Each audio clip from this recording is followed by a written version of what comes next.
আজকে বানাবো দারুণ একটা রেসিপি, পালং শাক ও মটর ডাল দিয়ে ধোকার ডালনা। প্রথমে এখানে এক আটি পালং শাক ভালো করে ধুয়ে ভাপিয়ে নেব। মটর ডালটা আগে থেকে ভিজিয়ে রেখেছি, সেটাও কাঁচা লঙ্কা দিয়ে পেস্ট করে এবার একটা বাটিতে পালং শাক বাটা, ডাল বাটা, হলুদ গুঁড়ো, স্বাদমতো নুন, চিনি, জিরের গুঁড়ো দিয়ে ভালো করে মিক্স করে নেব। তারপর একটা বাটিতে সর্ষের তেল ব্রাশ করে তার ওপর দিয়ে মিক্সারটা দিয়ে দেবো। কড়াইয়ে জল গরম করে তার ওপরে বাটিটা বসিয়ে দেবো। একদম রেডি হয়ে গেলে ধোকা সাইজ করে কেটে নেব। কড়াইয়ে তেল গরম করে ধোকাগুলো ভেজে নেব। সব ধোকাগুলো ভাজা হয়ে এলে ওই তেলে 1 চামচ জিরে ও তেজপাতা ফোড়ন দিয়ে দেবো।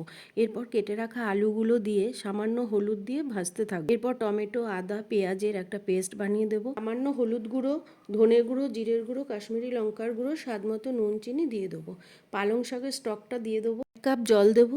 এরপর ভেজে রাখা ধোকাগুলো দিয়ে ভালো করে ফুটতে দেবো। 1 চামচ গরম মশলা দেবো। ঝোলটা মাখা মাখা হয়ে এলে নামিয়ে নেব। একদম রেডি পালং শাক ও মটর ডাল দিয়ে ধোকার ডালনা।